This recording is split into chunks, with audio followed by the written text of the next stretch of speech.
Halo semua, apa kabar?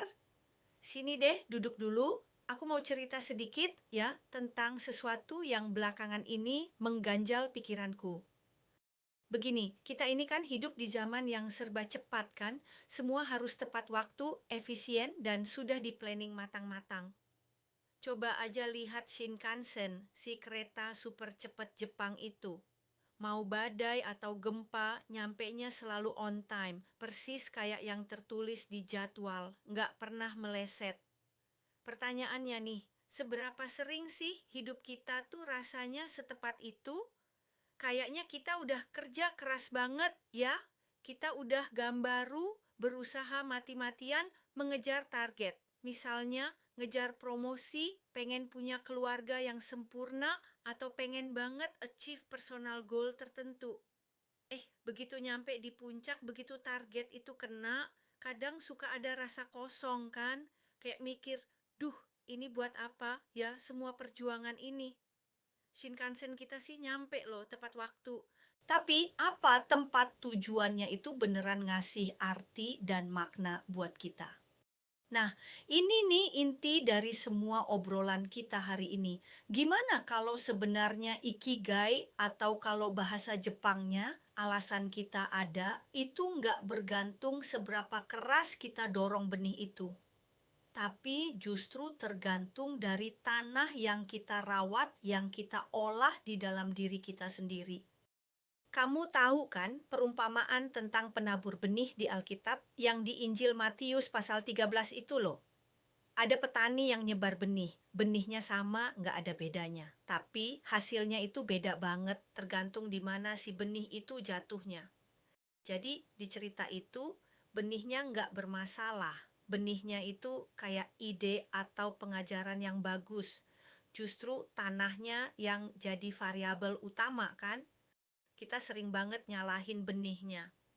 Ajarannya nggak cocok buat saya, atau ide bisnis ini nggak berhasil gitu kan. Padahal ceritanya malah nyuruh kita nengok ke hati kita sendiri. Yuk, kita bedah 4 jenis tanah itu ya. Ini nih yang pertama, kita ngerasa kayak, aduh aku tuh sibuk banget, stres atau terdistraksi terus deh, sampai-sampai nggak ada hal baru yang bisa nancep di hati. Ini tuh kayak tanah di pinggir jalan, tahu nggak? Tanah itu padat karena terus-terusan dilewatin kendaraan kan. Kendaraan itu ya apalagi kalau bukan email, sosial media, deadline kerja, dan semua urusan sosial kita, cukiai istilahnya. Apalagi ya kalau di kita ada tekanan buat jaga image di depan umum, tatemae. Atau mungkin kita udah capek banget karena lembur berlebihan, karoshi. Intinya, pikiran kita tuh udah keras banget. Permukaannya udah terlalu dangkal buat mikir yang dalam-dalam. Nah, kalau mau dapat makna, kita harus ngapain? Kita harus bikin jeda dulu, sis. Harus ada momen sengaja kita bikin diam. Kayak kalau naik kereta, nggak usah mikirin nyampe di mana. Coba aja matiin HP sebentar, cuma selama perjalanan itu. Fokus di situ dulu. Yang kedua, ini suka bikin sebel ya. Aku tuh semangat banget loh kalau mulai sesuatu. Tapi begitu ada susahnya dikit, aku pasti nyerah. Siapa yang kayak gini? Aku juga. Haha. Ini nih tanah berbatu. Tanahnya dangkal, nggak punya kedalaman. Benihnya sih cepat bertunas. Cepat, instan, kayak mie instan deh.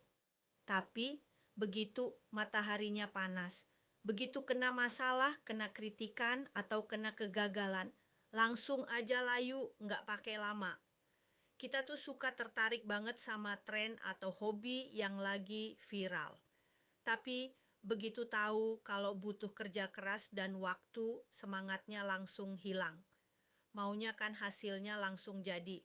Maunya ramen fast food gitu yang cepet. Padahal kalau mau dapat nutrisi yang beneran ya butuh waktu. Hidup itu pasti ada kesulitannya, pasti ada matahari panasnya. Hidup yang bermakna itu butuh akar, nggak cuma tunas doang. Perlu ketekunan, gambaru sih, tapi ketekunan yang tertanam kuat, yang nggak didorong karena malu atau kewajiban. Ini yang paling enggak ketebak. Aku tuh udah punya semua yang aku mau deh, tapi Kok rasanya hampa terus ya? Ini loh tanah yang penuh duri. Benihnya tumbuh loh. Tapi durinya itu, si kekhawatiran dan keinginan buat nyaman atau kaya tumbuh lebih cepat. Akhirnya, semua cahaya dan airnya dicuri sama duri itu. Duri itu nggak selalu hal yang jahat kok. Punya apartemen bagus atau kerjaan enak itu nggak salah. Masalahnya kalau hal-hal ini jadi yang paling penting dalam hidup kita. Pelan-pelan dia bakal mencekik tujuan kita yang lebih dalam, ikigai kita itu. Coba deh kita renungkan bareng-bareng, apa sih gulma di hidupmu yang lagi nyedot semua energi sampai nggak ada sisa buat hal-hal yang beneran ngasih nutrisi ke jiwa dan orang lain. Terakhir, ini nih yang kita mau. Gimana caranya ya aku bisa hidup yang benar-benar bikin perubahan? Ini namanya tanah yang baik. Tanahnya itu lembut, dalam, dan udah bersih dari semua penghalang. Dia menerima benihnya, ngizinin benih itu tumbuh dan berlipat ganda, sampai bisa menghasilkan 30, 60, bahkan 100 kali lipat dari benih aslinya. Tanah yang baik ini itu kayak konsep wabi-sabinya Jepang, tahu nggak? Itu loh, mencari keindahan di hal-hal yang sederhana, yang asli, dan yang alami. Bahkan di ketidaksempurnaan pun. Tanah yang baik itu seringnya rendah hati, nggak neko-neko, tapi akarnya kuat dan dalam. Saat kita mengolah hati kita, jadi mudah menerima, jujur, rendah hati, mau berubah. Tujuan hidup yang Tuhan kasih itu pasti akan berbuah. Buahnya itu nggak buat kemuliaan kita sendiri, tapi buat komunitas kita, WA. Kontribusi buat orang lain itu cuma hasil alami dari hidup yang bermakna. Nggak bisa nggak. Oke, dear. Sekarang kita ada di bagian akhir.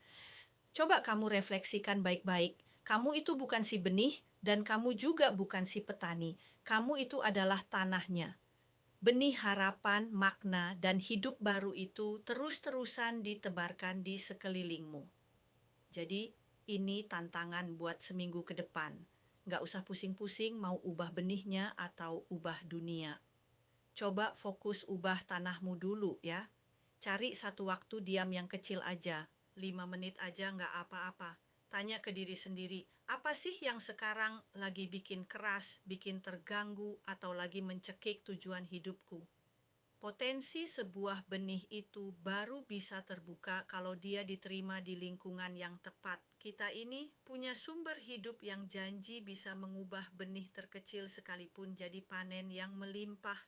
Nah, sekarang hidup kayak apa sih yang kamu mau tumbuhkan?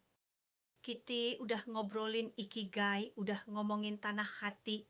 Semua ini pada intinya mengajak kita untuk menggali lebih dalam. Nggak cuma sekadar di permukaan, kita lagi ngomongin sumber air kehidupan itu sendiri. Kalau kamu merasa udah capek, cari-cari, udah jenuh berusaha keras, tapi hasilnya cuma hampa kayak tanah yang keras atau tanah yang berbatu itu. Ada pribadi yang nggak cuma nawarin benih harapan, tapi juga nawarin perubahan total pada kondisi tanah hati kita. Momen ini adalah undangan loh buat kamu buat menghubungi sumber kehidupan itu, buat memulai hubungan yang personal dengannya. Bukan tentang ritual, bukan tentang ikutan sesuatu, tapi tentang hati yang beneran siap menerima. Kalau kamu ngerasa di titik ini, kalau kamu ngerasa nggak sanggup lagi ngolah tanah hatimu sendirian, coba deh angkat tanganmu atau bahkan cuma dalam hati dan katakan ini, God, I'm not asking for a sign, I'm asking for you. Beberapa orang menganggap Tuhan seperti seorang teman yang bijaksana yang berjalan bersama mereka dalam kehidupan, membawa harapan seperti bunga sakura pertama di musim semi. Maukah Anda berbicara dengan Tuhan bersama saya hari ini seperti berbicara dengan seorang teman? Tuhan Yesus, saya mengakui dosa-dosa saya dan mencari pengampunan-Mu. Saya berpaling dari dosa-dosa saya dan mengundang Engkau masuk ke dalam hati dan hidup saya. Saya ingin percaya dan mengikut Engkau sebagai Tuhan dan Juru Selamat saya. Tolonglah saya untuk memahami kasih dan anugerah-Mu. Saya membutuhkan bimbingan untuk benar-benar mengubah hati saya dan memperbaharui pikiran saya. Bimbinglah saya untuk menyelaraskan tindakan saya dengan kehendak dan tujuan-Mu dalam hidup saya. Dalam nama Yesus. Amin.